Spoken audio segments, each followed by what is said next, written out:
Hello everybody, hope you're all doing well. My name is Steven and this is the Storytime channel. First things first, I do a giveaway every single week, so if you're interested, I'll tell you how to enter later on in the video. But today we have some malicious compliance stories, and our first story of the day is by PyroStratus. Throw away expired stuff? Stuff that doesn't have dates? Aight. Back when I was in a culinary class, I could always tell my teacher didn't like me that much. She would never allow me to participate in after-school events and would make me do dishes or other chores instead. Not what I signed up for when I took the class, but fine. You want me to learn professional skills, I get it. But your job as a teacher is to give every student the experience of learning culinary skills in a culinary class. She would also tell my brother, one of her star students, that I was annoying and send me out on errands outside the class so she wouldn't have to see me.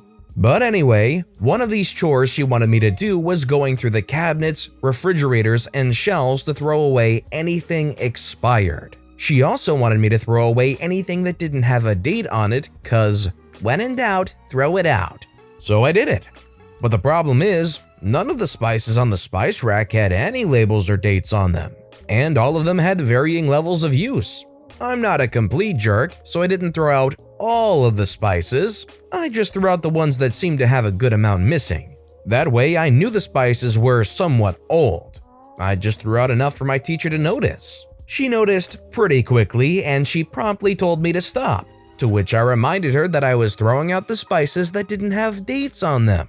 That pure look of annoyance and defeat was satisfying to me, as she told me to sit down and that she'd have someone else do it right. So then I got to sit at the table and do nothing instead of doing chores that her golden students could do instead of smoking weed and skipping class. Maybe the reason they were staring at me throughout the ordeal was because I got a bit too close to a substance that was definitely basil. Now they had to dig through the trash to make sure I didn't get rid of any of that pretty pungent, expensive, important basil. Just kidding. I didn't know about any disguised substances on the spice rack, but honestly, I wouldn't be surprised. But anyway, teacher mad, students mad, but they can't punish me because I did what I was told. And then the next semester, the class mysteriously disappeared from my schedule, which was very interesting to me. But I didn't care because I wouldn't miss the days reaching down the sink, as I was the only one in class who had the courage to. I do feel bad for those kiddos I used to let sample some cookie dough if they were alone in the kitchen and vowed to tell nobody. But ironically, visiting the class revealed that after the incident, there were new spices, but they too were unlabeled.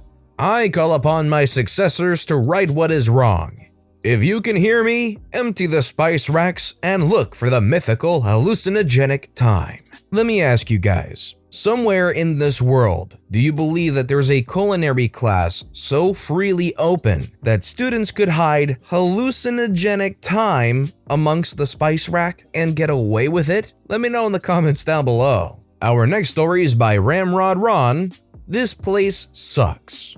This is my friend's story and takes place in the late 1980s. Skip was from a smallish town and had ultra-religious parents. After high school, his first goal was to get out of town via college. His parents would only pay for him to attend a small private religion-based school. He was a non-believer privately, but it was a ticket out of town and his options were limited. Also, he was coming to his terms with his sexuality, namely being gay. He went off to college and was horrified to discover he had even less freedom at college than he had had at his parents' home. There was a very strict early curfew, and students were only allowed to engage in activities that glorified our Lord and Savior Jesus Christ, Amen.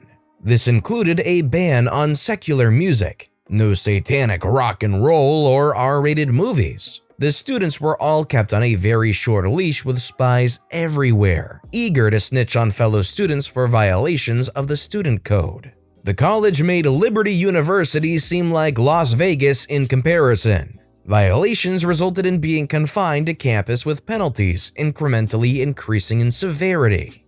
In addition to mandatory church and Bible class related activities, students were required to complete campus service. Among the ways to do service was give campus tours to prospective students. Here's where the malicious compliance comes into play. Skip decided to give his tours with a dose of reality. He would follow the script given to tour guides, then take prospective students aside and tell them things like, "You don't want to go here, it sucks." Or, "They treat you like children, curfew is at 9 and you have no freedom." And other bits of information to sabotage their enrollment. Most students were grateful for this intel and thanked him. His scheme worked until sometime in his sophomore year when someone ratted him out. He left the college, moved to South Beach, and became a go-go boy and personal trainer. He was working and attending community college when I met him. I lost track of him, but he seemed really happy living the life he chose. Can I get an amen? That isn't a religion-based school. That's a religion-based prison. I wouldn't be able to live in that kind of a system. It feels like a brainwashing cult location where you send your kids off after high school to just make sure they completely get their brains melded into believing that Jesus is the only thing that's right in the world. To me, personally, what this school was doing seems insane. This next story is by kevinACS. Not my job or my job. Make up your mind. I used to work for a major aircraft manufacturer. Thanks 2020. I was still pretty green at the time. This was about 5 years ago, having came into the industry with absolutely zero experience after running away from retail management. I was on the manufacturing side of things and started at the very bottom, deeper in fabrication. My job was to take parts that came hot off the machines and get rid of sharp edges, scratches, etc. Basically make them safe for handling and ready for the next process. Easy, but super fast-paced and dirty work. I was really good at my job. Now, being in a facility with over 10,000 employees, the systems aren't perfect. Each order/part has a checklist of processes that follows it until it terminates and becomes a larger assembly. Each individual action on that checklist is assigned a certain amount of hours some engineer decides is how long it should take to complete. Once complete, inspection buys the order and sells it to the next shop. We are to do no work that isn't assigned to our shop. This part is important. This is how areas monitor their budgets, but it's wildly inaccurate. Some parts would take 10 minutes and pay 20 hours, while others would take 12 hours and pay 30 minutes. But they said, it all evens out at the end. Now, for the fun bit. In training, my lead explained that a couple of managers had a sort of handshake deal that we would do their process in order to streamline specific parts. These parts would travel across campus a mile or two just to have a vinyl-like protective coating peeled by hand and then returned. They always got damaged in transport, so they cut out the middleman to save time and materials. So these parts come in and I peel and process them without issue. We get a new hire who I relay the information to.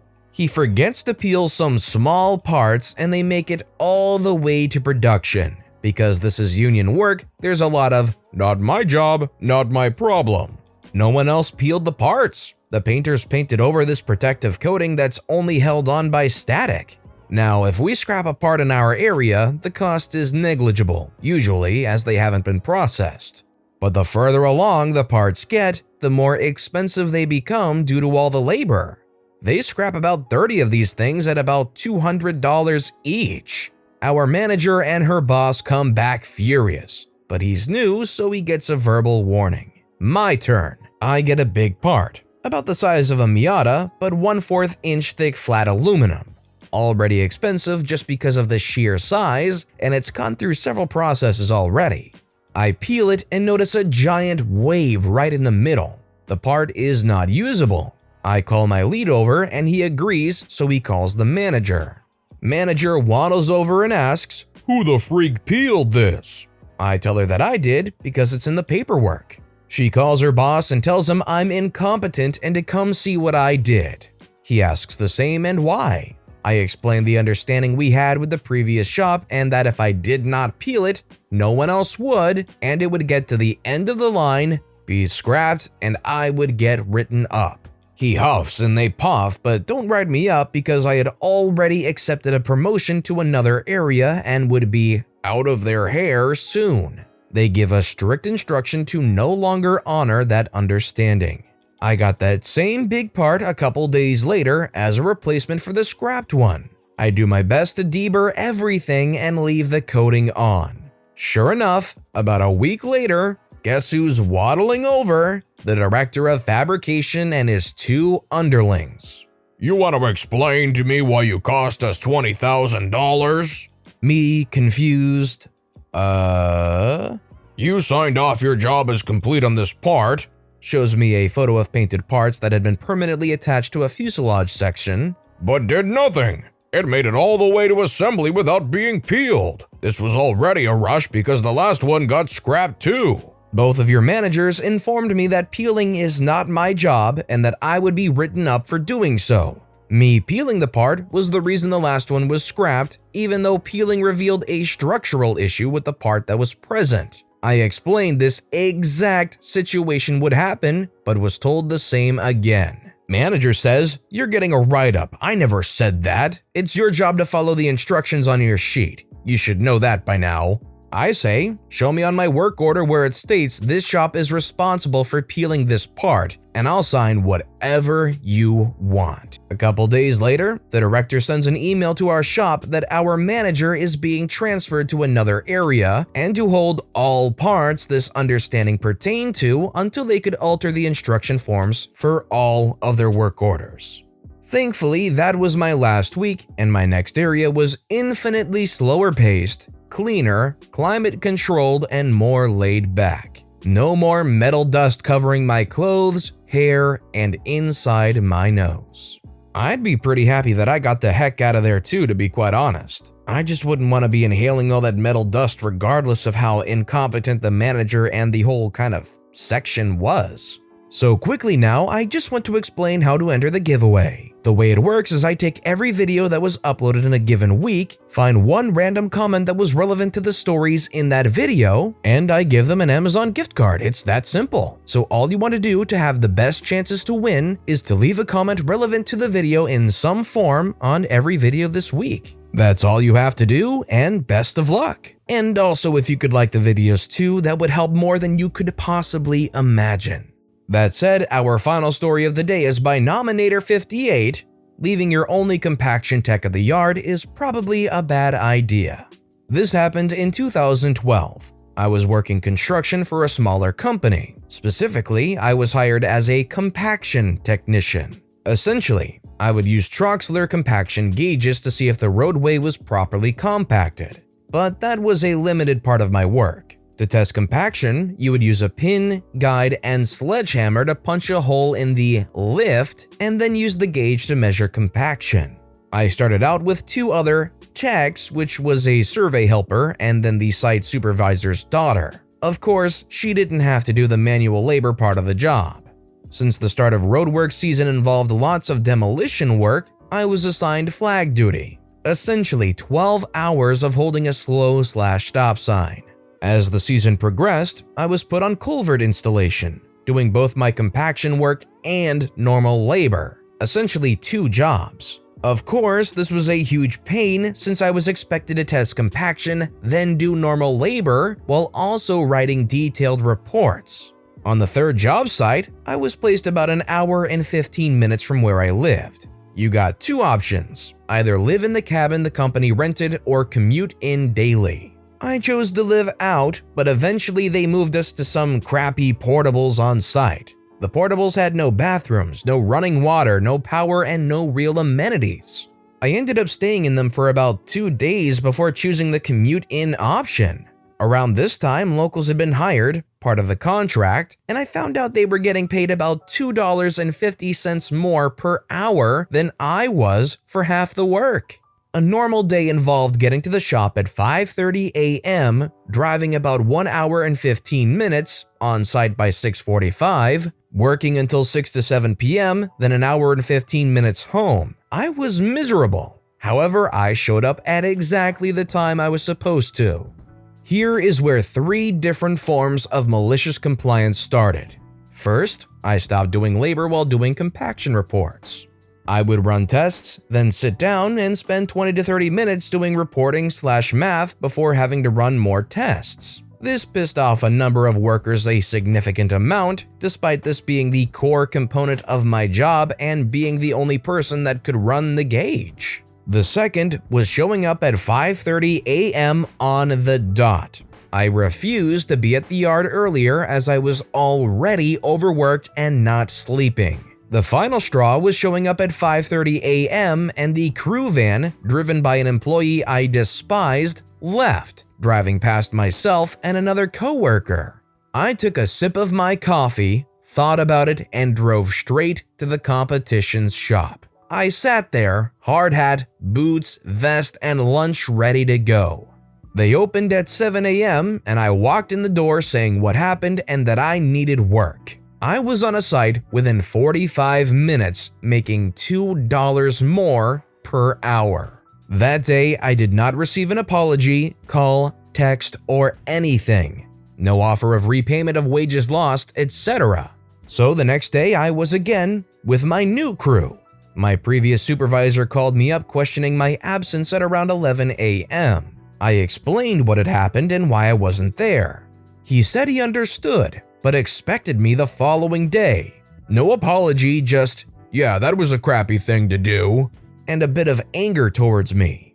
I told him to kick rocks as I was being paid more to do less work. Suffice to say, the old company wasn't very happy with me. But if your employee is willing to leave 2 workers, you underpay, and demand I do 2 jobs, don't expect me to bend over backwards for you. Darn right, OP, stand up for yourself. Don't let that supervisor push you over. Don't let your coworkers at the construction site push you over. You know what you're worth. You go out there and you get better work elsewhere doing less work for more money. That's the kind of drive and gumption you want to see from somebody. So my hat's off big time to OP.